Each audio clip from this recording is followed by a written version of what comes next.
Hello, peoples. It's time. We're back again. This is going to be an awesome show. I can already tell. And the upside is we have hit our 200 subscriber mark on YouTube. I am so tickled. I can't stand it. And it's also a Hallmark show. This is episode 42. So you can take that what you will. So, all right, guys. Tonight we've got Dan Till. Say hi, Dan. Howdy-ho, everyone. And Eric Simpson, our returning guest and wonderful person. Howdy. How's it hanging? Lovely, wonderful co-host, Jacob. Hey. It looks like Jake's got his shit together tonight. That's awesome. I'm so tickled. Knock on wood. That human sacrifice helped him. Listen, don't say the T word. We'll be okay. Now that caught my attention. Yeah, no. We can't talk about the T word, man, or I'd help you. No, If we were off the air, I could say it, but I can't. Just say it. I'll bug you about it later. Yeah, please do. I'll be happy to tell you after the show's over. Every time we mention the T word by its full name, shit goes sideways. Okay? Yep. Yeah. I'm not talking about this. The whole thing where he did a whole show and it never... it never aired because of that bullshit. Okay? Yeah. So, okay. All right, Jacob. It's all you, bro. All right. Well, we've got Dan, who's new, and I do believe that he has got quite a bit of info on both sides of the topic tonight. But give us a bit of a rundown on your background, Dan, because it sounds like you've got some interesting things that caught our attention anyway. Well, I mean, I'm only a storyteller, geek. I've done a lot of research into the lore of both Masquerade and Requiem. I've, obsessively collected most of the hardcover books up until about 2010. And I've actually participated in more than a few debates with both various other STs and fellow writers about this stuff. So, yeah. You said Requiem lore? When did they add lore to Requiem? Oh, There's lore. Whatever. There's a ton of lore. It's just you choose what you want. Right? I say that in jest because my two favorite books was Seven and The Hand of Baal. So I do know, I am aware that there's some lore, but I do also recall that they were really touting when it first came out that Requiem didn't have as much metaplot and lore involved. What kind of show is this? So anyway? as they've progressed, have they been steadily adding more tidbits for people to add to the smorgasbord, or?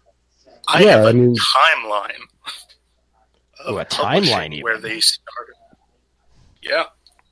Yeah, I mean, the other thing is that, there's several Eric, go books. ahead. Oh, sorry, man. There are a bunch of different books that just are lore. I mean, it's like, there's a book called, I think it's Legend or something. Anyway, they have a book that's all about which creation stuff and your vampires, how they became. Okay, yeah. Yeah, and then how to make different vampires, so on and so forth. And then they've got the Requiem for Rome thing, and that gives you a little bit of lore, but not specifically. But it's more very compartmentalized. Was that rewriting the old history, or? No, this is the thing that I actually really like about how they did Requiem lore. The consistent chain is reading the Requiem clan books, because they actually have a narrative that goes through, and they actually have characters that go through the entire thing, and it kind of name drops a few things that have been a part of Requiem since the first core edition, like the Unholy. Yeah. The Unholy's been there since day one. We just had no clue what the Unholy was.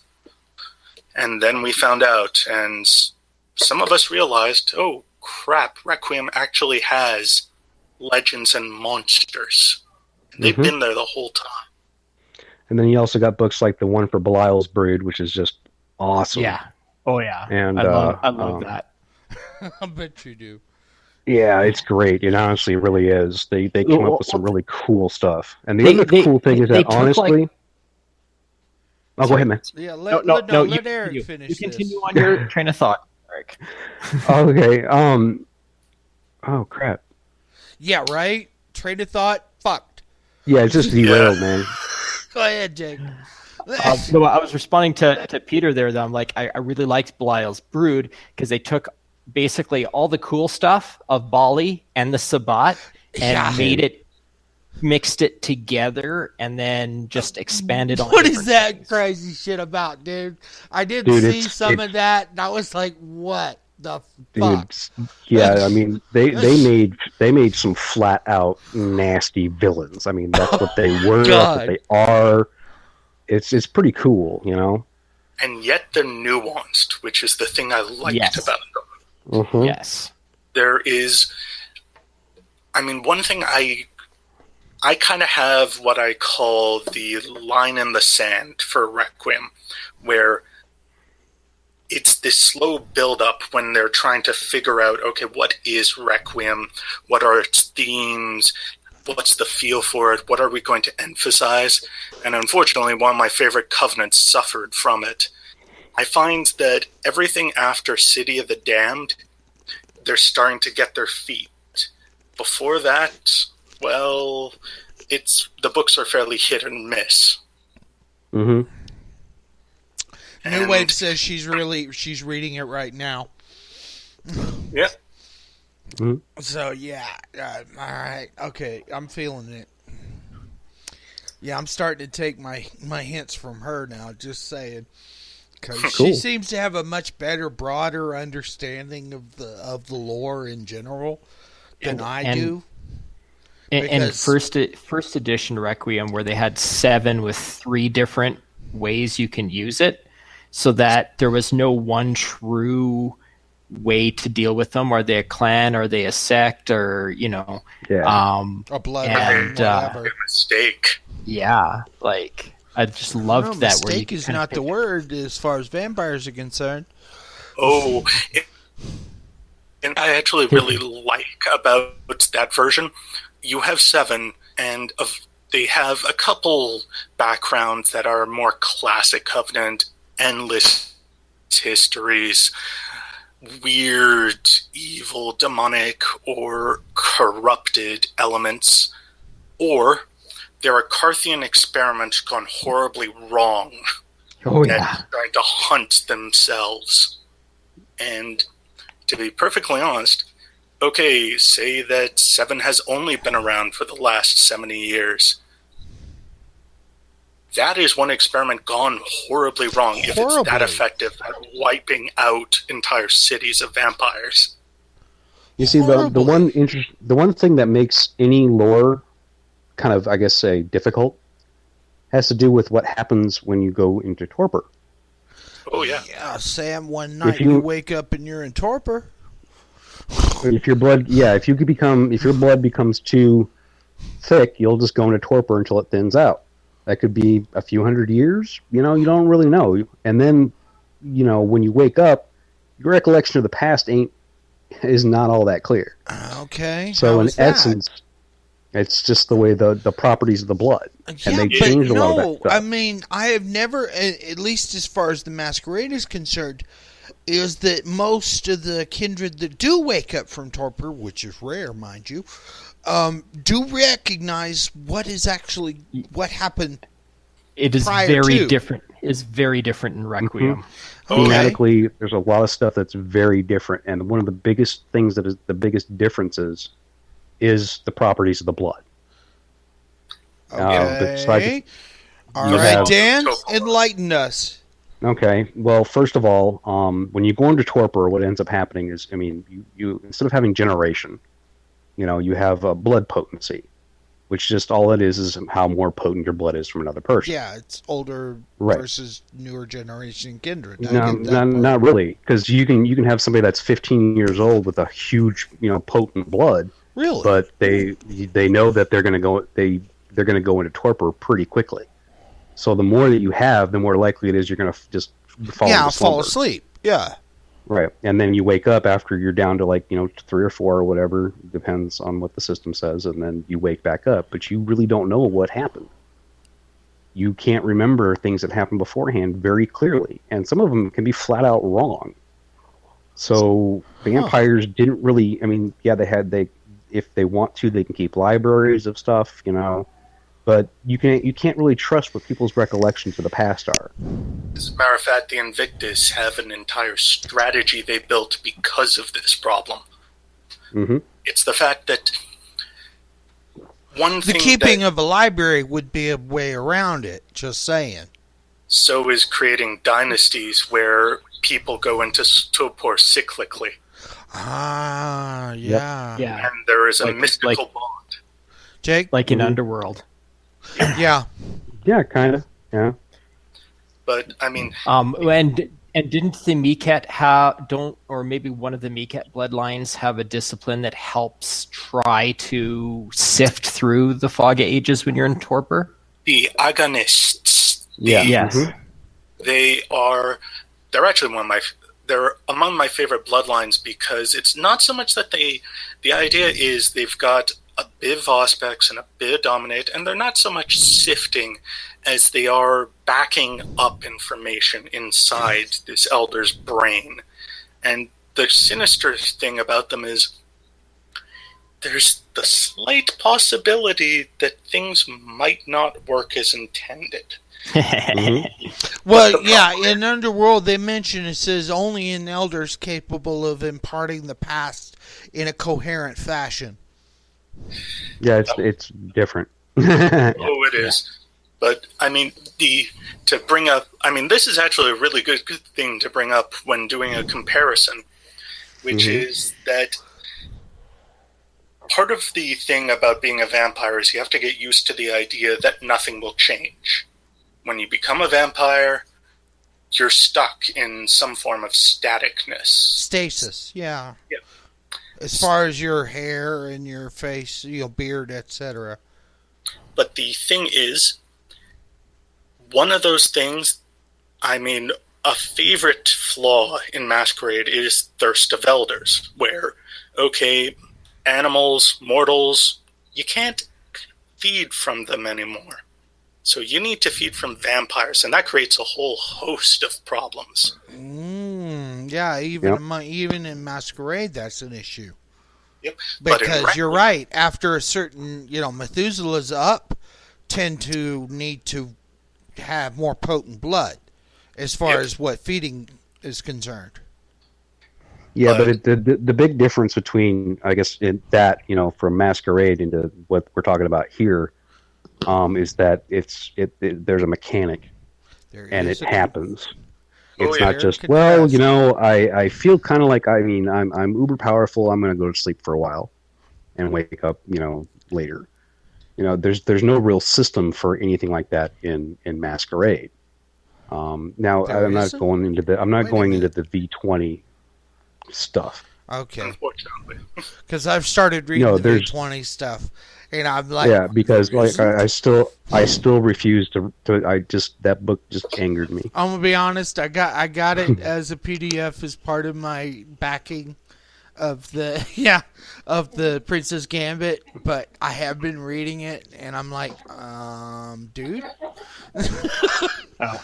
Yeah, I'm the weirdo because I've got the nice leather-bound hardcover from the original Kickstarter, and I actually like some of the way that they tried to smooth things out. So, but as with anything else, ignore what you don't like. Right. Exactly. Page 95, yo.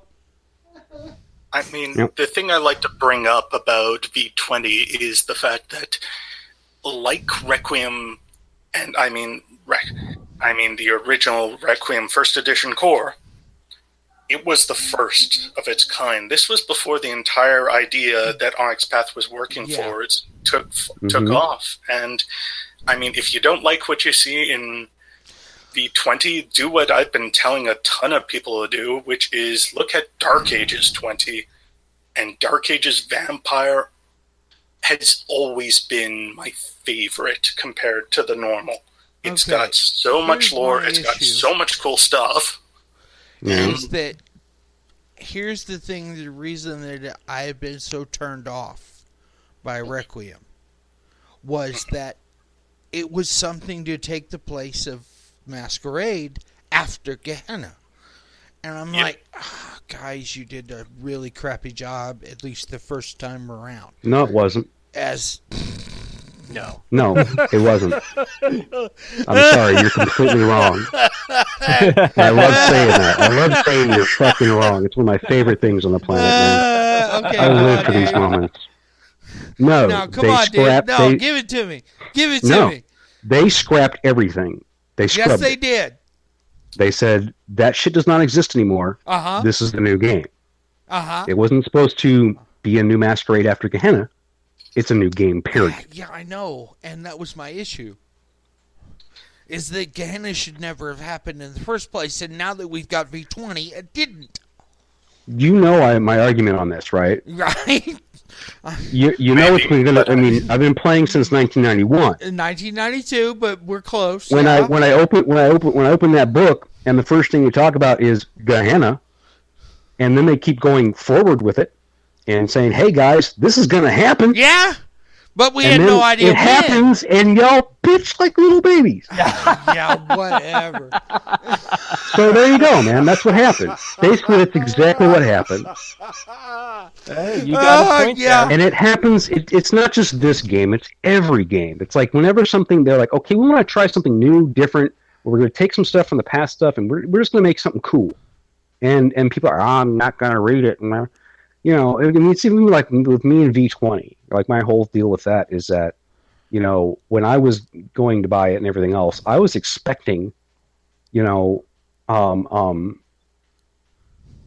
a collection of well, what they touted it as was we're going to collect all the stuff that was ever written and put it into one book. And I'm like, that's sweet.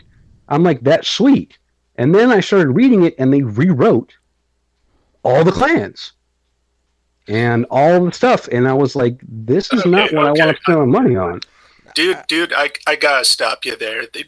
Go for it. Go for it, dude. I mean, I haven't picked it up since. No, go for it, dude. They did not completely rewrite. They tried to mesh the idea of, okay, what if the last 10 years they didn't? They might not have done it terribly well or with a lot of effort, but I still say, no, they didn't completely rewrite it. They were trying to work with the nuance of the fact that the world had moved, 12 years since happened. With pre-internet to post-internet, there was a major shift. I get that. Well, I guess the other thing, that was really disappointing to me. I mean, actually, the whole thing was a disappointment to me, honestly, because I sat there and read. I mean, this was a long time ago, though. I sat there and reading through it. The first edition, like I did, I bet. Yeah, and it was like and I'm sure that they've corrected stuff since then, and I'm sure that they've got something figured out. But it looked like it was, for lack of a better term, fanboy jizz. It was like I like to I like to see a body. I want to do this, and that's what it looked like to me, you know. And over the years, with all the internet stuff, when it started coming out, and people writing their own clans based on spiders and stupid bullshit like were sharks, you know, it got really tiring to me. And then when I was running a huge LARP, I'd have people come up to me with these stupid clans that some bonehead Mississippi was like, I think this is cool, and put up there that were just, there's no balance. There's no thinking of how are you going to fit. No, it's just, I got these cool powers. I'm Spider-Man. You know, it's just, that was the one thing that ended up happening to Masquerade that I just did not like. Was the fact that people were... Go, man.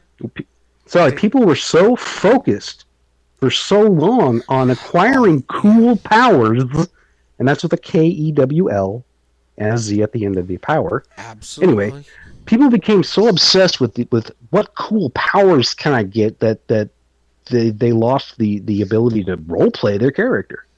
All right, Dan, go, man. See, I'm kind of with you, and to be honest, speaking as an ST who ran a Requiem LARP, that was actually one thing I really liked about Requiem. Well, hold up. Let me stop you right there for a second. Do they have LARP rules for Requiem? Oh, yeah. Are you MUT, kidding? Yeah. Mind's Theater. I haven't seen them. I have the book. I actually you? picked it Okay. up. Yeah, I picked it up. The core World of Darkness and then Requiem, both LARP books. Okay, Did you know Here's Dan, Did you know keep they did, going. Awakening. Dan, They did. Yep. keep going, man. They did Mind's Eye Theater Core. They did Mind's Eye Theater Requiem. They did Mind's Eye Theater Awakening. But to go back on my thing, That's what I was talking about.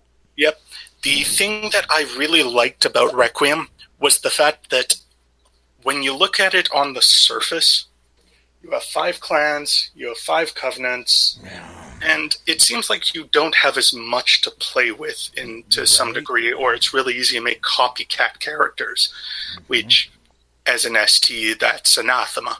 It is anathema all day long. But the thing that I loved about Requiem was the fact that the curse of vampirism was meant to be mutated. People were supposed to be able to come up with their own weird, horrifying spins on it. That's why Bloodlines became such a big thing. I mean, obviously, Bloodlines also became a way for a lot of more Twinkie power gamers to find Yes. the most powerful. yeah. Mm-hmm. But I more often found people who really got into Bloodlines did because they liked the history or they liked the curse. Yeah. I have to agree. And then, oh, go ahead, man. I'm sorry. No. But the other thing is, you could make your own, like, devotions, the old combo disciplines. It's the idea of these are things that, as an ST, you can add to the game. They give you the means to do so. So you're not just a Gangrel, you're not just a Nosferatu, a Deva, or etc., etc., but you can develop your vampire in a particular angle or within a particular theme. And they gave you so much to do that in. Mm-hmm. By the way, you listing those in that order, Gangrel, Nosferatu, tells me a lot about you, just saying. What can I say? To be perfectly honest, if I had a favorite Requiem clan, it would be Maquette. Yeah. But I love the Nosferatu in Requiem. That's mine. That's mine. Yeah. Way more than in Masquerade. Yeah. Gee, I wonder why. Hey, y'all need to quit, man. I can't stop laughing like this. Y'all are killing me. All right. Oh dear, Now- my sarcasm foo is too powerful. Yeah, roll a 4. Did you save, yo? But, I mean, here's the thing, and this was actually one thing I really appreciated after I got my head into Requiem, was the fact that the Nosferatu were more archetypal.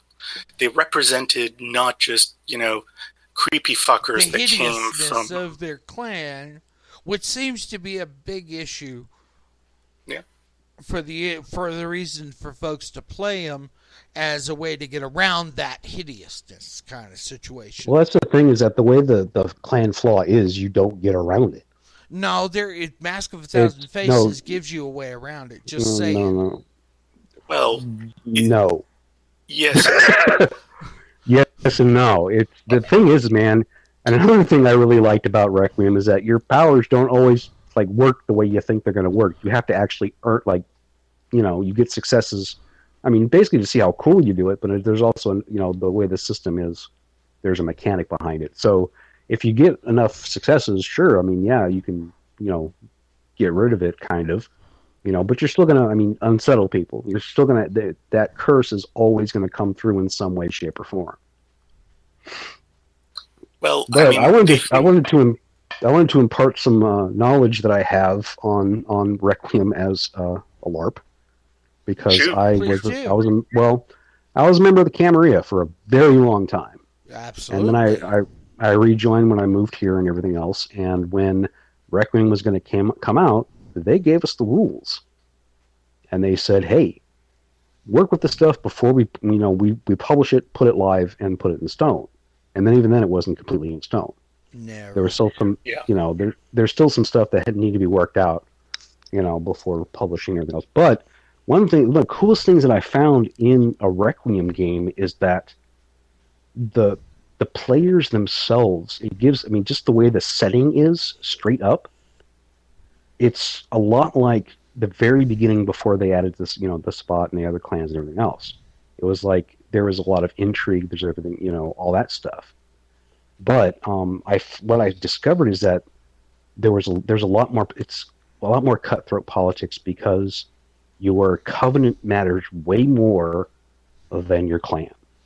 Yeah, but the Nos, at least as far as the old Masquerade is concerned, were not all that worried about politics. They weren't involved other than the imparting of information to said prince. Which is what makes them kind of two-dimensional and boring to a lot of people. There are a lot of ways around that, even using those two aspects. But the thing is, I'm going to start using Masknosk and Reknosk. Yes, please do. Yeah. But the thing about Masknosk that I know I enjoyed whenever I played one was the fact that you have a decent set of powers, but there's always that Beauty and the Beast element to it, which is both disgusting and cliche. And I say disgusting not in a... No. Every Nos has its own weirdness. I get that part. Yeah. But the thing I liked about the Reknos was that they were all creepy. It wasn't the fact that they were all ugly. It was the fact that there was something wrong about them. Something if you standed next to one, then yeah, you'd feel it. You wouldn't know why, but you'd feel it. Or you would know why, but you couldn't say. It's the way that their eyes look slightly glazed over, or that particular way their face is constructed to make them look like they're from the Uncanny Valley. Or alternatively, they mugged someone in the Uncanny Valley and tore off their face. Mm-hmm. It allows for instead of that's awesome. And oh man, sorry, dude. It's okay. The main thing is the clan went from we're going to live in the sewers and spy on people to like you can take and be a major mover and shaker.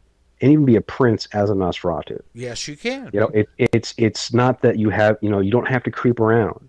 You can. That's cool. Lucretia, but you also, the Cess Queen. Just saying. The biggest thing that I want to stress is the biggest difference in role playing the two games has everything to do with the social structure. And in my honest opinion, Vampire is the game that is meant to be the most social out of all of them. And at least that's the way. That's the way Masquerade. You're gonna have to elaborate on that, dude. Okay, when Masquerade started, you had the 5 clans or 7, whatever the hell they had. Yeah, 7. You had just that, and you had that to work with. And what ended up developing more than we're gonna fly around the world and kill a bunch of shit was we're in a city, there's a structure, and we're going to play with that. And then they, after a while, it started expanding until it got, in my opinion, ridiculously huge. But regardless, the very core of Vampire is that they're social creatures. They need social.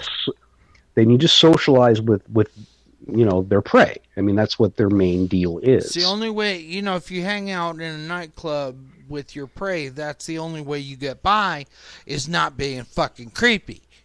Right.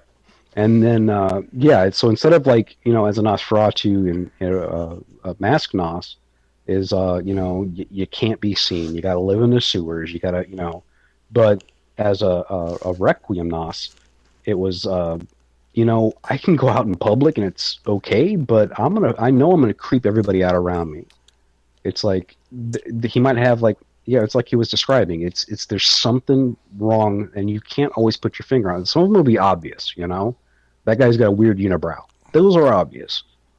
But, I mean, you can do literally anything that you wanted to with it. And I think, I honestly don't have a preference because right now I'm about to run a game using the Requiem rules and the Masquerade setting. Really? Yeah, it's really easy to do. They even came out with a translation guide so you can, move stuff back and forth. I love the translation guide. Yeah, it's really How crazy you feel cool. about that, dude? Dan? Sorry. It was actually incredibly well built. Locally, in my circle of storytellers, one of my friends developed two methods. One we called Masquerade, and the other one we called Requiem. Yeah. Mm-hmm. And the thing is, what we discovered is,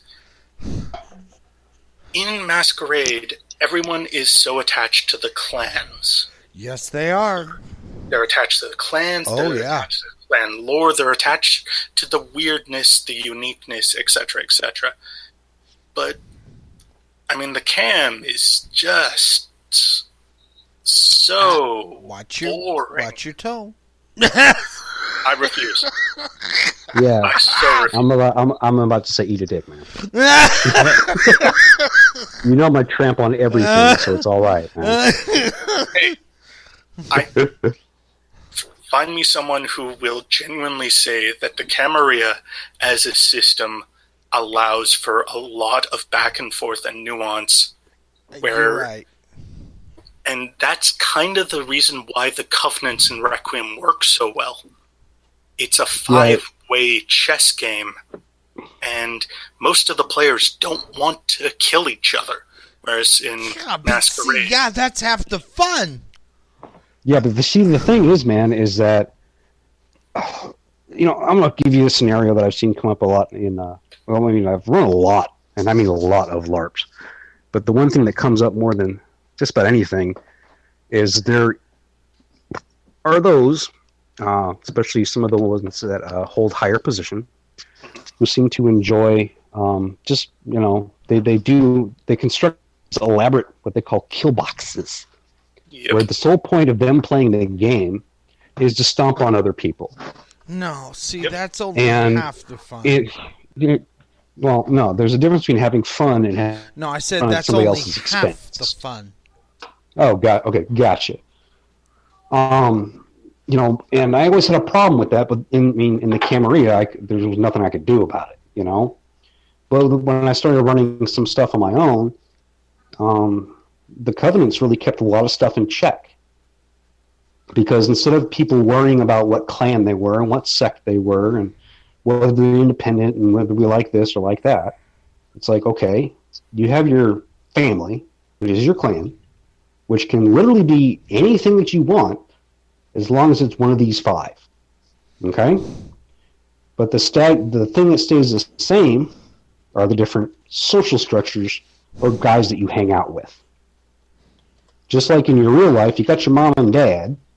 You don't always hang out with them. You don't always agree with them. You don't always like what they have to say. But then you have your group of friends that you hang out with. Yeah, they're family. And then you've got your group of friends, and they kind of their opinion seems to usually matter more to people. So that's the same kind of thing that they did with the Covenants, as opposed to having, a bunch of warring sects and stuff like that, which I found lended a lot more to a social setting. It also gave something. Part of the reason why I say the cam is boring isn't because it's actually boring. It can have a lot of back and forth. Yes, but the thing is, with all the different covenants, you get a little more competition, but you also have players that if they want to specialize in certain things, they aren't stuck to a bloody clan. If you are interested in thaumaturgy or magic, okay, you have two covenants. They are diametrically philosophically opposed internally, but you can go into them. You want to be power brokers. Okay, there are two of them. one that does feudal style classic top-down power, the other one that is a lot more experimental with it, and then you have the Ordo Dracul, which everyone seems to blame for Ordo everything that Dracul, goes wrong. yeah. I know actually a little about them, and they actually sound pretty cool. They are basically what would happen if you took the Tremere, tore out the pyramid, and instead made them actual researchers as opposed to bloody wizards. Hence the reason I like them.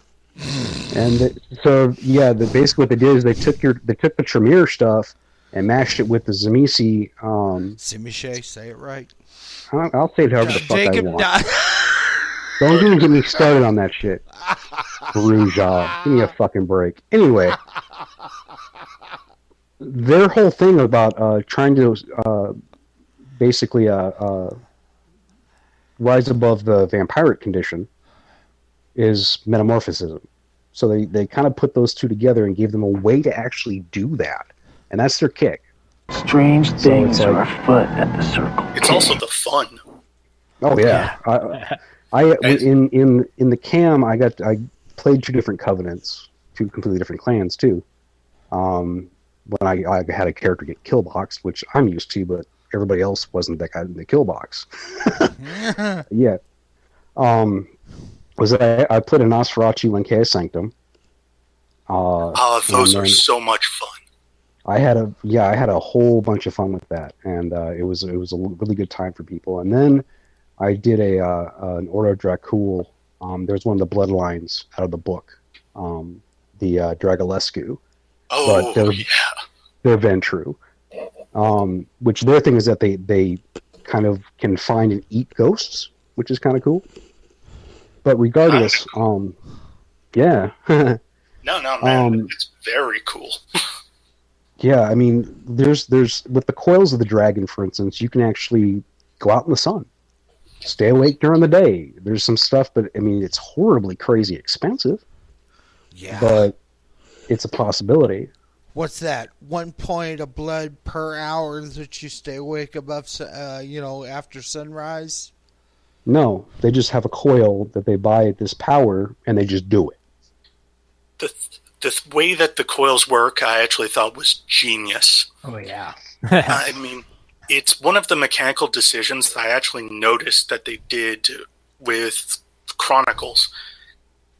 The Lankea Sanctum, you know how basically in Chronicles of Darkness you have mental, social, physical, but it's set up as power, finesse, resistance?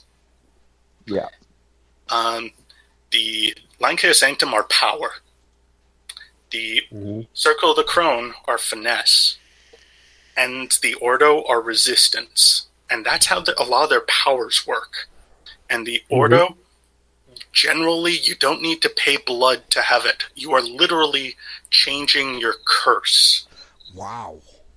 And that's the thing that makes them weird, creepy, wrong, bad fun. Yeah. And then the other thing that's really cool is that they also developed each covenant's society, the things they believe and the things that go around. And I think for me that was a really big. That's what I really liked. The most about Requiem was the fact that no matter what you did, everywhere you turned, not only did you have as a storyteller, you don't have to do much. You really don't. I can literally have some people sit down, roll a character, and do a game in 5 minutes because it's just inherently set up so that it's very it's a toolbox basically. Yeah, it's user friendly. Where you've got the framework, it's right there, bam. You hand everybody one book, you can pass it around, and there's not the nuances like the different properties of blood and the things that happen. The weird thing is that, and this is interesting. I actually used the World of Darkness for clients when I used to counsel in a treatment center, and I gave them a choice between World of Darkness and D&D because I wanted to try some role playing stuff, do a little expand, but they ended up choosing World of Darkness, and had a great time. And these are just dudes that have never done this before. I would literally sit down with the book and go, here, find something you like, and then we make it, and then we play. And it's really, honestly, that crazy simple. And the only thing that I guess Masquerade was always lacking was a core set of rules. That you can just buy this book and go with whatever you bought. And one of the coolest things about the Requiem system, in its essence, is that everything is compatible with it. I mean, I know I can take any Masquerade book and any Requiem book and any White Wolf book there is, and literally look at the book and use it in the New World of Darkness with the rules. That's pretty really simple. I mean, that's how simple this stuff is. Okay, I got a question for you, Eric. All right. At 41 minutes, have you ever considered doing one of the stories for Masquerade or Requiem, not saying which, in the theater? No. No, Why I the haven't. fuck not? Because it sucks when it's scripted. Does it? Really? Yeah. It's not as compelling. It doesn't come across to the audience as well? Well, not really. And it would take, it's first of all, anything can be done. Anything is possible, Well, of especially course, in the theaters. But I'm And saying, I've seen is some there really bad is there ideas. no storyline that you could do on stage that would be just as compelling as a game? Well, that's the sort of thing about the setting. I mean, yes, I'm sure I could do it. Of course, then the difference between doing stuff in like theater, as opposed to there aren't rules to govern things that you can't really do. Well, of course. If I'm going to have, let's say, for instance, I need a Zemesian Horde form, and for some reason I got that in my play, I got to build that damn thing. Yeah, Matt, makeup and all. I get that part. No, I mean, dude, that's the thing. That's the big thing, is that a lot of the stories, no matter what you do, you can't really keep the essence without cutting out everything that you can't actually put on a stage. Or that would be, let's say I've got a budget of $400 for this community theater thing. Yeah. There's no way I'm going to do that. Monetary. I mean, the other thing is, so much of the vampire stories are outright taken from theater and literature. It's already in there, and I can think of many LARPs where it's basically a chamber play. You put a bunch of people who really have feelings about each other, not all of them positive, and stick them in a room for 3 hours. Mm-hmm. They don't need to be vampires to make a compelling story out of it. And now, I posted this to Jake the other day. Is they're remaking Nosferatu? Oh, Christ. Yeah, Doug Jones is playing Count Orlok. Oh, God. Okay. And I thought it looked pretty cool. Just one moment. I need to express this to the viewers. My jaw hit the ground. I am now trying to find a way to express myself without just cursing. And I say this because I studied Nosferatu. It is a good piece of film. It is one of the first films. It is literally the first vampire film. Yes. It set the tone for the But century. Doug Jones does that really well, I would think. Here's the thing, man. It also created some of our vampire tropes. Yes, it was the especially the being burnt from sunlight aspect. So I mean, it's like the foundation of a lot of what we consider vampirism to be. Okay, I'm gonna lay some stuff on you here because it's more than this is fun. Has anybody told the guy who's directing it that no? Or I'm fixing to go to IMDb. I gotta tell you who's directing it, but go ahead. It's okay. It doesn't really matter who's directing, but has anybody told them that it's Dracula? Yeah, but Nosferatu's different. No, it's not. No. As a matter of fact, It was completely filmed as Dracula. Okay? And Miss Stoker got pissed and sued the shit out of him. And won. Won. And that movie could not be viewed. And it wasn't even, you couldn't see it until after she died. Right. And then it was even quite a few years after that, and it didn't surface until probably, almost 50 years after No, it wasn't out. until the 90s that it actually appeared on our shores. Right. As legal. My biggest point is that I helped out with a show a couple of years ago called Monster Makers. And it's a really cool musical, basically with like 3 or 4 people. But the point is that it's all about different eras of horror films. And it starts off with Nosferatu and some stuff about how that was made and the story behind that. And it moves on to the guy who created Frankenstein's makeup and how he lost control of it because... Frankenstein, say it right. Yeah, because... Sorry, I had to do that, dude. Okay, based on that, I got 2 words. Frau Blucher. Thank you. Y'all of course, killing Legion was me, awesome. Y'all are killing me. And then it ends with the Hammer films. You know, so it covers all that stuff that actually happened, and it tells how Peter Cushing and had to work, as Boris Karloff got to put in. Got to do it. Sorry.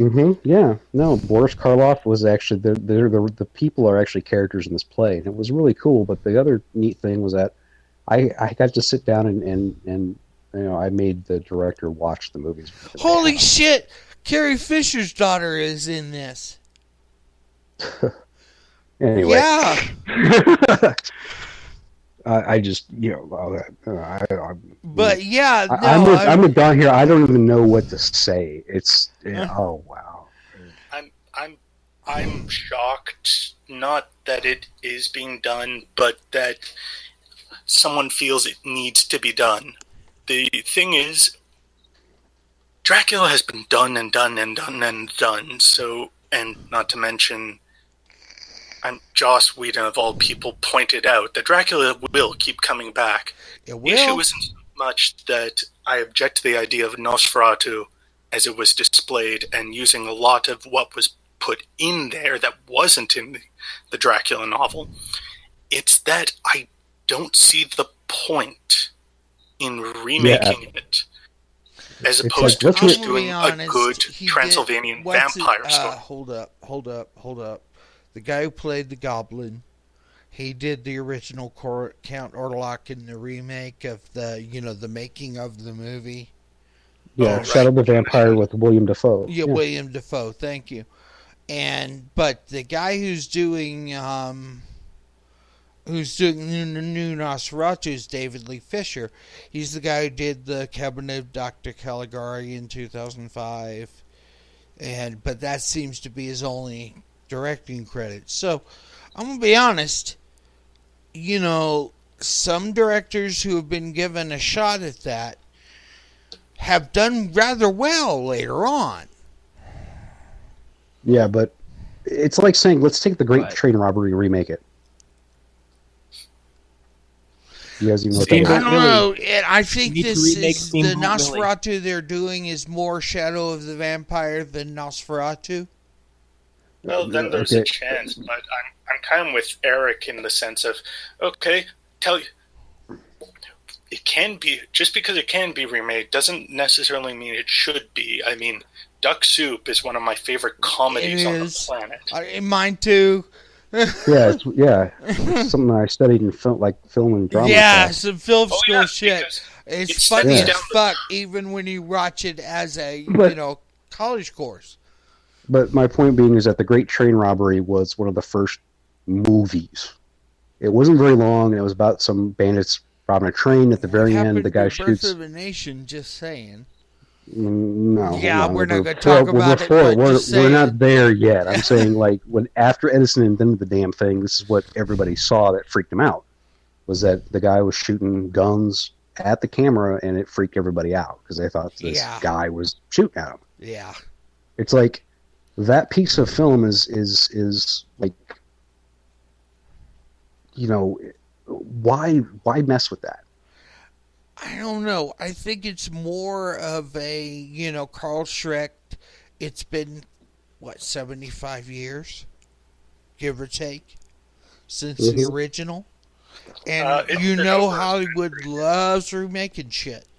And if they can do it as good or better, I'm there, dude. I'm actually going to watch it. But I'm not going to poo-poo it until I see it. Just say. Oh yeah, I'm pretty much like that too. Like I always, there's a lot of people that were against the new Day of the Dead. Oh, wait a fucking minute! Wait a fucking minute! Vampires do not sparkle. I'm not talking about that. No, man. I'm looking at the chat, dude. Sorry. Oh yeah, okay, yeah, no, No, they don't. They don't fucking sparkle. They just well, that's sorry. what we're That's talking one about. of the things that will actually elicit an immediate response in me. Is that bullshit? Are you sure that they aren't mistaking sparkling for the first few sparks of fire? No. Because that's always been my interpretation. Vampires don't sparkle. They ignite. They're playing baseball in a storm because they can't stand dealing with the sound of the crack of the bat. I got issue. Okay. Somebody sounds fairly well versed with the plot line of the movie. I saw the first movie, and I swore I would never see any of the others because of that. See, as soon as he showed her, he sparkled. I walked out. I was forced to watch it, and I walked out of the room at that moment. I'm like, I gotta go play video games before I punch something.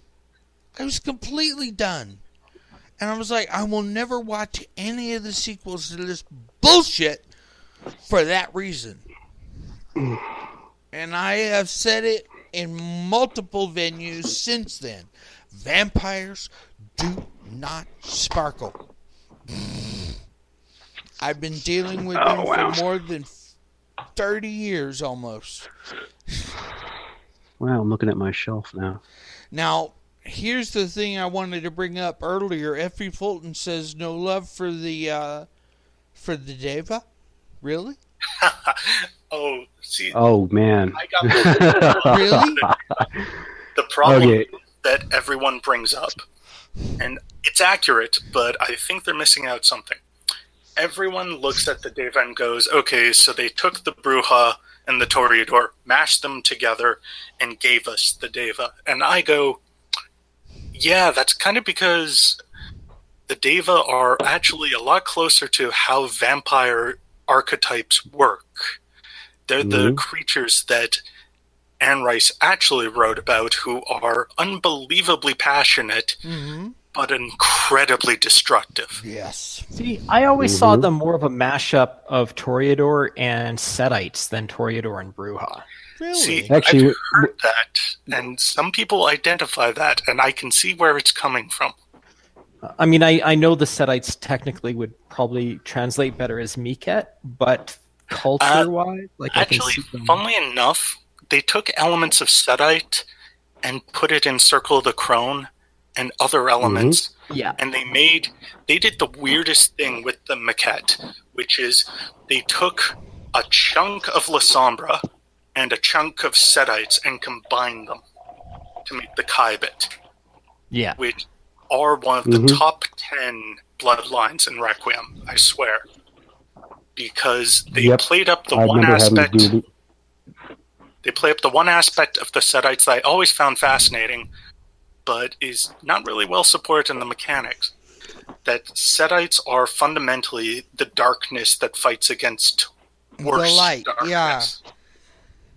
Oh no, not the light. Worse darkness. They are set I don't know, against man. APAP. Set Typhon, whatever you want to call him, was all about darkness. That was his deal. Yeah, but Sombra was better at it. That's true.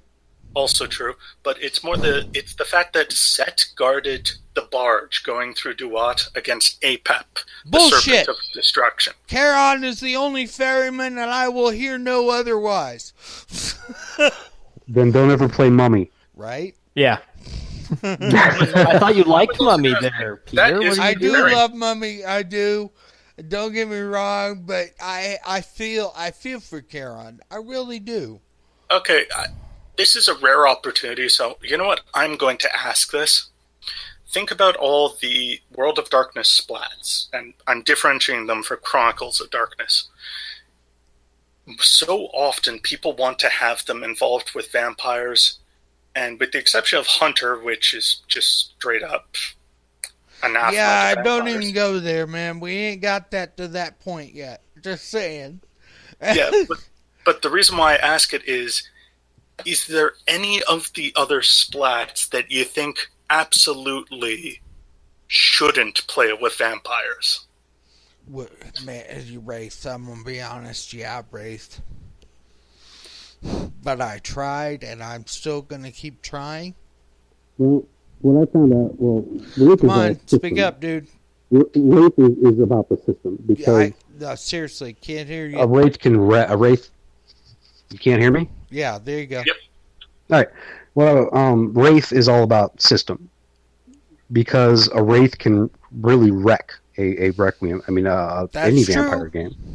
The biggest reason when I play Giovanni, I always sit there with the storyteller and say, "Look, dude, I got two ways to make this. I can either use the Wraith book, or I can use the Clan book Giovanni." Clan book Giovanni, yeah. Right? And I say, which one do you want me to use? This is really an important decision for you. And almost every time they say, well, go ahead and use the Wraith book. I'm like, all right, man, I warned you. Oh, dude, not a good way to go. And I said, I told them exactly what they were getting into. And they kind of learned, some of them learned the hard way, about that. As an NPC, that's the only way to use a Wraith. Oh, I mean, it depends on what you're doing, what you're trying to do with your players. Because if you have a Wraith as an antagonist and you have a Giovanni that rolls in, that guy's pretty fucked. But I don't think that was the question. I just want to point out, Sabrina noticed that I had serious issue with Twilight and that she apologized for it. Well, thank you. Appreciate it. Yeah, we do appreciate that shit because I have zero issue with fucking that bullshit up. I have no tolerance for Twilight or any of its fucking sequels. Then stop talking about it. I'm still talking about it in reference to her pointing it out that she was apologizing. Just say it. Okay, she realized her mistake and she apologized for it. Moving on.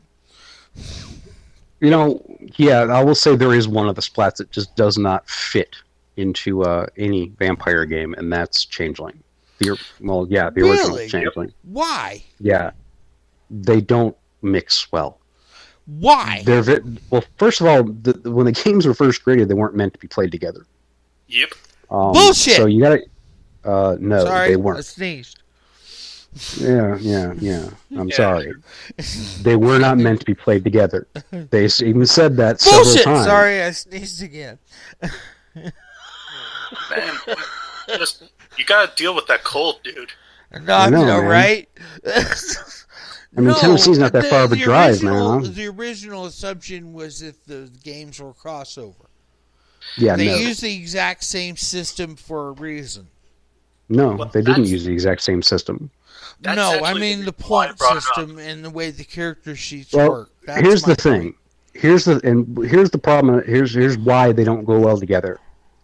A changeling, right? Okay. Hangs out with a vampire. For shits and giggles, shiggles, whatever. And that changeling suddenly starts to gain a fuck ton of banality. And they're like, what's going on? I don't know what's going on with me. And then and then the vampire's like, hey, you know what? That looks pretty tasty. But doesn't that really point out a really good storyline issue, Well, it's almost like in the New World of Darkness, they did Prometheus. And Prometheus was about golems, basically, Frankenstein. Yeah, gotcha. But the thing that sucked about it was that the whole core of the game was that you cannot hang with anybody. You can't stay in the same city for too long. In Prometheus. Right. It's like it's that sort of thing. Like, I mean, literally, like one game wrecks the other. Like basically, Vampire completely wrecks Changeling. Huh. And I mean, this is the reason why I mention it, because this is going back to, the compare and contrast. In both cases, Vampire was the first splat book Yes. that came out for either series. Yep. But the thing is, the original, for World of Darkness, Vampire doesn't fit in their shared universe. It doesn't really have much to do with the triad. They don't really have the most to do with any of the more spiritual or cosmological aspects.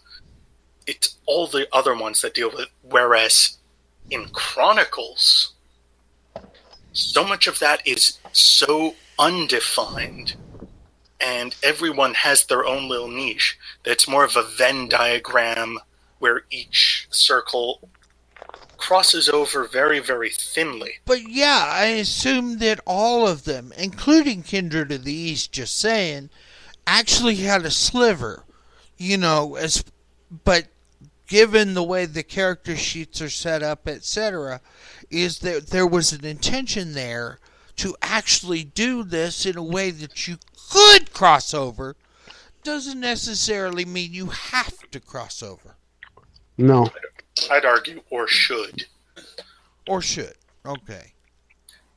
And the reason why I say this is that, and it's one of the things I've always found fascinating, that Vampire, because of its publication history, has connections to Mage, especially we've already covered Wraith, and there are minor connections to Mummy and to Werewolf, but the key thing is, vampires don't really get involved in the other cosmologies that often, with the obvious exception of any necromancer and wraith.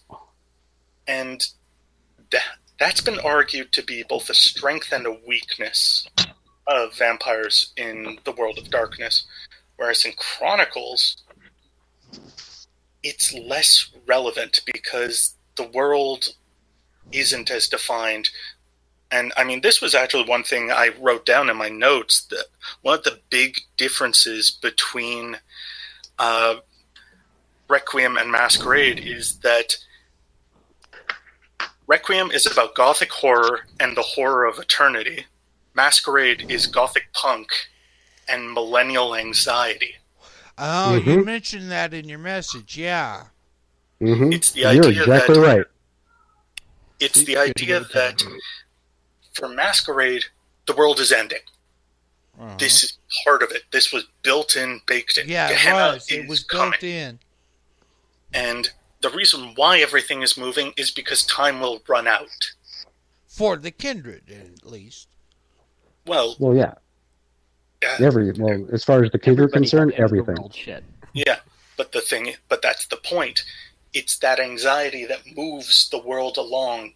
It's the reason why things keep going. It's the reason why the Kindred do shit, because they need to figure out how to get the most. Well, let's face it, the jihad is just a scoring system. Yeah, okay, says you. And that's what drives that's what drives the biggest drive behind the sects. Also. Yeah, exactly. Yeah, winning the jihad. Yeah, because as soon as Gehenna comes, it becomes irrelevant. It either doesn't exist, or you're preparing to fight them. Yep. Yeah. And it's very true and very up in your face. So then it's a huge part of the mythology, I guess, of Masquerade. Thank you. Man. Right? Strokes are great. I was having an issue there for a moment myself. But that's the thing, and in my opinion, it's one of the things that kind of takes away from the vampire game that Requiem does very well. I mean, I say horror of eternity. Here's the thing: there is no apocalypse coming in Requiem, and you are functionally immortal unless someone kills you. What that means Sam, is... one night you wake up and you're in torpor. Well, think about the idea of you might at one point survive 100 years beyond a human's ability to really think about a lifetime. Whereas you haven't changed much, and the world has changed. And the horror is the world can leave you behind. Mm-hmm. Gothic horror is at its core about memory and decay. And when you're a vampire, that's kind of what you have to live with. You're the only thing that sticks around, except for the other vampires around you. And some of them hate your guts. Oh, yeah. But you need them. Because otherwise you have nothing to really work with. That person you've been sniping for the better part of a century in Elysium, that's the closest thing you'll have to a best friend if your coterie mates have vanished on you. Yeah. Mm-hmm. That's absolutely right. That's supposed to be goddamn horrific, and that's one thing that I actually like about Requiem. Immortality is a fucking curse for them.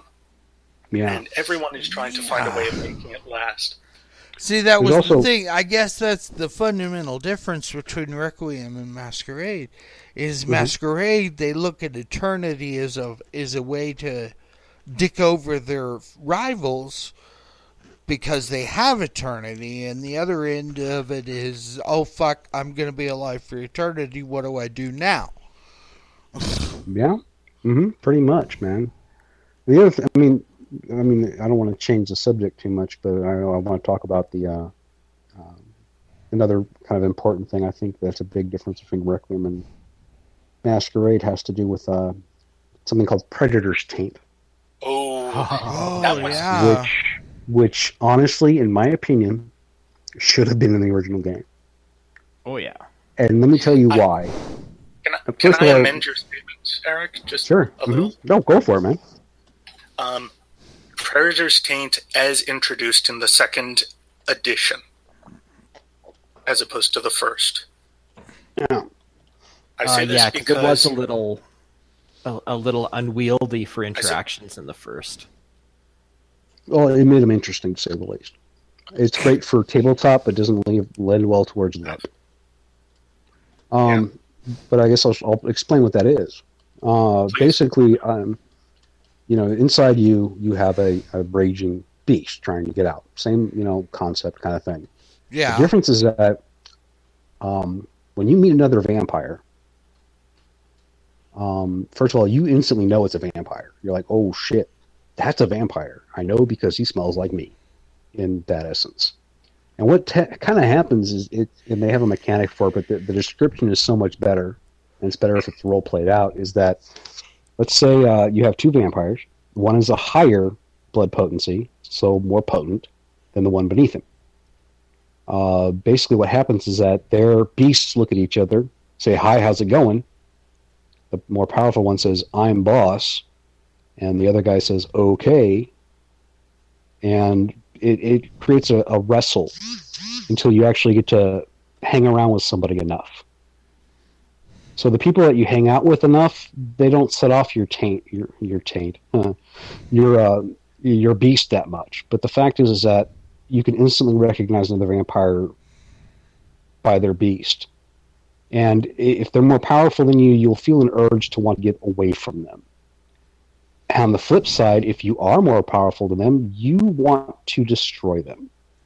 So it creates this interesting dynamic of, and there's actually powers, like Protean and some other ones that deal with that, either being equal or stuff like that. But I think that it added an element to the game, I thought, which until I played around with it, I thought was missing, was that, honestly, when you look at the Masquerade, you can be a vampire and never talk to another one.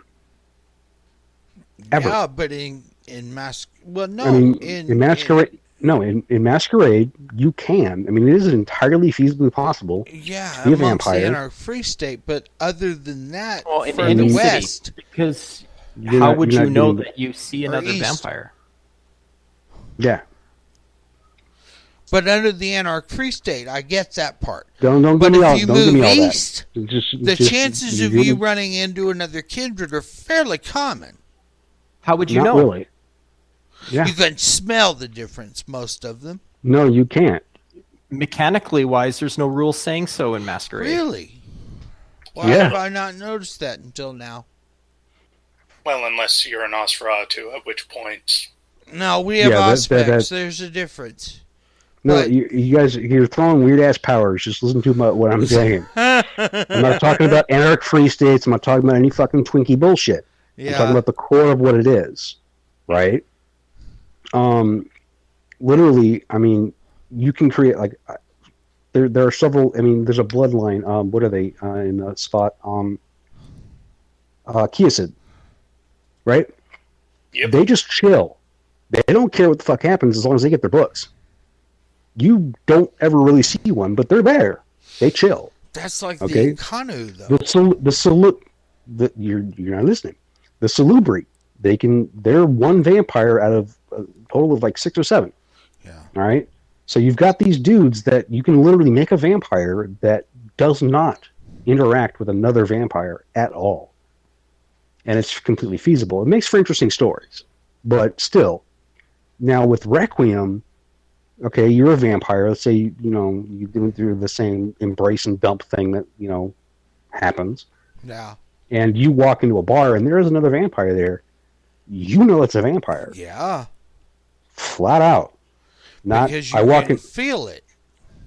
right. Whereas with things like feasibly the Masquerade, if it's actually being upholded. Masquerade violation, die. Sorry. Right. Sorry. Yeah, I'm sorry. It's just one of the things that are built in. But this is the reason why I was saying the amendment, because you brought up the thing about the original idea for Predator's Taint that I didn't like, which was it was an automatic either you submit to me or die if a person is of sufficient blood potency, whereas in the second edition they added a degree of nuance. Your Predator's Taint and your beast could come out as a seducer, as a manipulator, as well as a destroyer. Right. Oh. And I Fight like me or fuck me? well, Fight me or fuck me. That's a good option, dude. or alternatively, it's I will destroy you to prove that I'm the dominant one here, or it's I'm going to turn you into my cat's paw, or I'm going to make you my slave. It's the fact that the predator's urges of the beast aren't just restrained to a simple fight or flight, because vampires are actually more sinister than that. So what they did is basically wrote what everybody was doing anyway? Yep. Okay, cool. And it's something I liked because they gave mechanics to it. And Yeah. they made your beast... Actually, this is one thing outright that is, in my opinion, one of the genius strokes of Requiem. The beast has mechanical effect outside of frenzy. Really? Yeah. If you No, that's actually pretty cool, dude. I mean, this is the reason why I've often felt that Requiem kind of, by going straight for some of the core themes of what vampires about, especially vampire literature and horror, they've kind of brought out some really cool things. And I mean, the thing that most people don't realize about Belial's Brood, unless you've read the book, is that they're all about studying the beast as a creature, as an entity. They are looking at the beast and going, what exactly are you? Everyone else is trying to deny you, control you, lead you about, tame you. I want to actually understand you without wassailing. Oh, okay. I've got something from the chat here. Into the Wilderness points out that the developer said he liked the idea of Predator's Taint, but he thought that the execution wasn't quite what he was aiming for. I agree wholeheartedly. Oh yeah, most definitely. I mean, especially the biggest problem is always in LARP because you're dealing with the same people every week. Oh, And no, the shift between pen and paper and LARP is a big deal. okay, but I mean, just I'm talking about like mechanics and stuff like that because it's still in the book. I mean, as written, I mean, we had to come up with all Requiem LARPs. The storyteller implemented the greeting room, where everybody walks in to what amounts to a house of mirrors, where there are a whole bunch of rooms with bulletproof everything. Glass, yeah. Yeah, and one person walks in, all their beasts interact, and depending on whether you would attack or not, you'd have a bunch of vampires scratching at these walls or scratching away from I've these heard walls that. like a bunch of cats. Yeah, you're absolutely right. And that's one way to look. And I guess we went the other spectrum, which I guess they wrote down, is just coming up with other ways that it would come out, because that just wrecked the game. Oh, it absolutely does. In a heartbeat, dude. It was so it made more sense. Well, I guess, like I said, they revised it to what a lot of people were doing anyway, which is coming up with alternate ways that it could come out. And they did, and it's one thing I really appreciate about the second edition. And I mean, one thing I was going to bring up earlier, which is one thing that I also absolutely love, is about Requiem Nosferatu is the discipline nightmare. It's the one power more that like a love us. dementation kind of situation as far as it goes. It's a little dementation, it's a little presence, but it is absolutely at its core playing with fear in the same way that Majesty plays with emotion, or more nuanced emotions of attraction. Yeah. Mm-hmm. And that was always the thing that I thought was fun about it. And that was the thing that I actually really respected, because if you look through all of Masquerade, a lot of the stuff that really plays with fear is the quote-unquote bad stuff. Whatever. You have Phobos, you have Maleficia, you have a few odd Coldonic rituals or Tremere rituals or necromantic rituals. But that was the one aspect, because, well, everyone was so much, I'd argue, more strict about Masquerade violations. You couldn't just, lock an enemy into a room and break their mind without touching them. Now, you wouldn't know this, but the other two members of our group do, is I spent a long time playing an Archon whose very existence was to deal with Masquerade violations. Okay, and to be honest, I had zero tolerance. Even the most minimal Masquerade violation deserved a death sentence as far as I was concerned. Final death was your ass. Until someone figured out you existed, right? Yeah, right. But even so, I always dealt with them out of sight of the kind. They were dealt with regardless. There's all kinds of things that I mean, as a storyteller, I can think of right now. That would be so much fun to fuck you over. Yeah, because honestly, right. And I love those. Honestly, dude. as a storyteller, man, I know the first thing that I do is I go, okay, I see what the core of this guy's character is. I'm gonna fuck with it. Yeah, and then it's my job to make sure you can't. Right, or try to minimize the damage that I cause you. Exactly so. And the thing is, man, and another thing, originally Masquerade is supposed to be, and I stress supposed to be, a game of personal horror. Mm-hmm. Okay, and then even but says when that somebody steps in to tell you what your horror is, it becomes an issue for the storyteller. I don't follow you.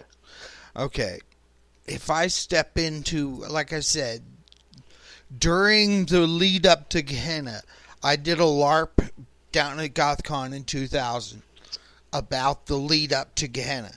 And the whole deal with Fat Tuesday and Benison Hodges and the whole situation, because I played this in Atlanta. And I was like, okay, I'm about to fuck with these niggas hardcore. And I turned around, man. It was like dementation made all of my Masquerade violation issues null and void in general. Okay. So I understand what you're saying, but I want to point a couple things out to you. Okay. I'm not talking about anything that has to do with powers. I'm talking about the core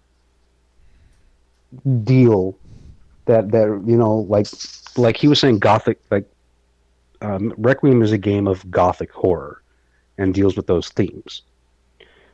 Vampire is set in a Gothic punk world, but at its core, it's a game of personal horror. What do you do now that you're an undead to keep from going fucking batch? To keep from just tearing everything apart? I work for the pyramid. You know, I do what my Archon or my Justicar tells me to do. That's all I knew. Yeah, but what about your mom and dad? No, I'd been dead since 1223. Okay, yeah, so no, it really didn't matter. Stop. Okay, it's 1234. Let's say the year's 1234. Okay. It's a year after you've become a vampire. What do you tell your mom and dad? But you no mind. Go ahead. What do you tell your best friend? How do you deal with these things? And that's what the game was at its core in the very beginning. Okay, and a lot of the life. Huh? How do you? How do you deal with this kind of stuff? Suddenly, you can't go out and go during the day. You can't hold down a job. You cannot become a functional member of society in any way, shape, or form. Oh, come on. You got to remember what 11th century Europe was like. But that's I'm not. That's the other thing. I'm not talking about 11th century Europe. I'm talking about the game when it came out. What its point was that was the point of the game, and it was for you and your friends to explore dark shit together and have a good time. And there's a lot of different psychology and a lot of other stuff in the built into the game, just from its setting. And that's, I think, the biggest lasting power of Vampire in any of its forms. Is that's, I mean, it's about telling personal stories, you know. And then if you take the other guys, you know, I'm just gonna use Werewolf. It was the second game to come out because Mark liked it. Basically, Werewolf is a game of savage horror, right? You are a big savage beast, and you're doing the shit that you do. It's also a game of war, right? Whereas Vampire, each game originally was supposed to deal with another aspect of horror, which is what they did in the New World of Darkness, and they started to do in the Old World, till they found out that D&D guys like powers. Yeah. So if you write more powers, we'll sell more books. Yeah. Yeah. So I mean, in essence, pretty much almost, I want to say right after their Revised came out was when a flood of, I don't really mean this derogatorily, but for lack of a better term, D&D dorks started coming. But those guys are awesome too. I'm not saying that. Trust me, there ain't nothing wrong with them. But there's a time and a place for I'm in a 10x10 corridor with orcs at the end. Yeah, right. Yeah. And you have time for what's going on in Vampire. It's a 10x10 corridor. I don't know, man. Because it's what fits on your. Because it's what fits on your graph paper. Yeah, that's right, dude. Yeah. See, that's one of the things that I've always liked. One thing that I love about Masquerade that I'm actually paradoxically really thankful that they didn't transfer over was the paths of enlightenments and roads. Yeah, that's come up before. Go ahead and elaborate. I love playing Sabbat. I enjoy playing Sabbat because of the paths of enlightenment, because it adds a layer to the game. Because not only have you chosen to be involved, but you have chosen a philosophy to keep you sane. You have found a philosophy that keeps you sane, that you hold to, because you can't be the same person that you were. That's the point of the paths of enlightenment. Yes, that's okay. As a counterpoint, The thing that I really am thankful to Requiem for is they didn't bring them over, because Requiem, you have to deal with your humanity. You have to find an equilibrium somehow.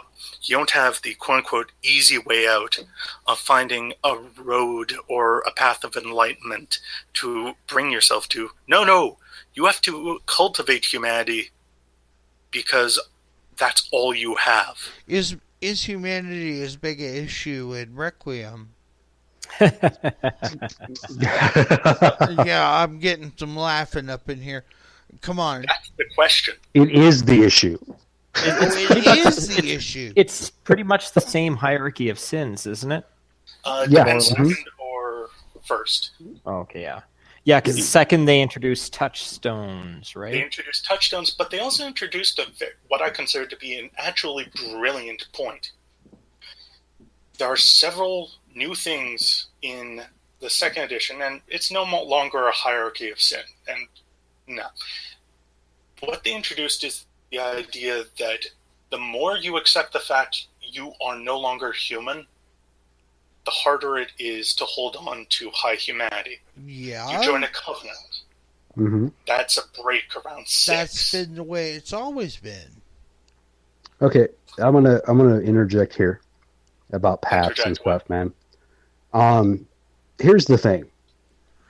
Paths were introduced a lot later in the game, and it started off as something an interesting thing to mess with.